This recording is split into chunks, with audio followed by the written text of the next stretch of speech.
திரைப்பட தயாரிப்பாளர் சங்க தேர்தலில் ஆளுங்கட்சி தலையீடு, தயாரிப்பாளர்கள் குமுறல். ஐஎன்டிசி மாநில தலைவராக பன்னீர்செல்வம் தேர்வு. அதிகாரியின் கார்கள் டிசம்பர் 12 ஓடாது, அரசு வாகன ஓட்டுநர்கள் முடிவு. அஸ்தமான குளங்களில் குளிக்காதீர்கள். சென்னை அனல் மின் நிலையத்தில் அஸ்ஸாம் தொழிலாளி பலி.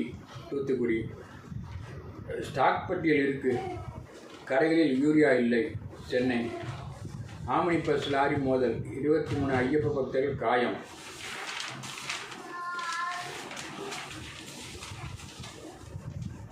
டெல்லி கார் குண்டுவெடிப்பு வழக்கில் சாக் ரிப்போர்ட், பாகிஸ்தான் பயங்கரவாத அமைப்பின் நிதியுதவி அம்பலம். என்ஐஏ விசாரணையில் மேலும் பல டாக்டர்கள். மும்பை அகமதாபாத் புல்லட் ரயில், பிரதமர் மோடி நேரில் ஆய்வு. என்னை செருப்பால் அடிக்க முயன்றனர், லாலு மகள் ரோஹிணி குற்றச்சாட்டு. பெண் டாக்டர் கைது. டெல்லி கார் குண்டுவெடிப்பு வழக்கு முப்படைகளின் ஒருங்கிணைப்பு அவசியம், தலைமை தளபதி. மும்பை அகமதாபாத் புல்லட் ரயில், பிரதமர் மோடி நேரில் ஆய்வு.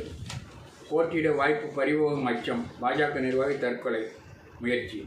வாக்காளர் பட்டியல் திருத்தம், 12 மாநில நிர்வாகிகளுடன் காங்கிரஸ் நாளை ஆலோசனை. ஆர்எஸ்எஸ் பிரமுகரின் பேரன் சுட்டுக்கொலை, பிரோஸ்பூர். போதைப்பொருள் பண மோசடி வழக்கு, 110 வங்கிக் கணக்குகள் முடக்கம், புதுடில்லி. திறம்பட கையாள வேண்டும், சசி தரூர். பின்வாங்கக்கூடாது, பிரியங்கா சதுர்வேதி, ராஜ்யசபா எம்பி. மக்களின் ஆதரவு பிஜேபிக்கு, ராஜீவ் சந்திரசேகர். சர்வதேச பிரச்சனைகளுக்கு தீர்வு காண இந்தியாவை தேடும் உலக நாடுகள், ஆர்எஸ்எஸ் தலைவர் பெருமிதம். தலைக்கு ரூபாய் 15 லட்சம் பரிசு அறிவிக்கப்பட்ட 3 நக்சலில் சுட்டுக்கொலை. யுனிசெஃப் தூதராக தமிழ் நடிகை நியமனம். சபரிமலையில் தங்கம் திருட்டு விவகாரம், சன்னிதானத்தில் இன்று அறிவியல் பூர்வ ஆய்வு. மெக்சிகோ அரசுக்கு எதிராக இளம் தலைமுறையினர் போராட்டம். படைகளை நிறுத்துவதாக எச்சரித்த ஜப்பான் பிரதமருக்கு சீனா மிரட்டல். 30,000 டன் ரசாயனத்துடன் சென்ற கப்பலை பறிமுதல் செய்து ஈரான்.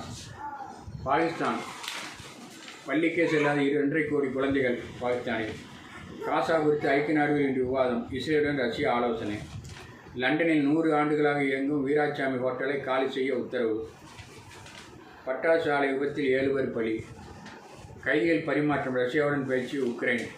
கனமழையால் நிலச்சரிவு, 11 பேர் பலி, 16 பேர் மாயம், இந்தோனேசியா. அரிய வகை கனிமங்களில் முதலீடு செய்ய லத்தீன் அமெரிக்காவில் இந்தியாவுக்கு வாய்ப்பு. எம்எஸ்எம்இ-களுக்கு நிதியுதவி, அரசிடம் அறிக்கை சமர்ப்பிப்பு. ரயிலில் லாரிகளை கொண்டு செல்ல கூடுதல் பட்டியலுக்கு கோரிக்கை.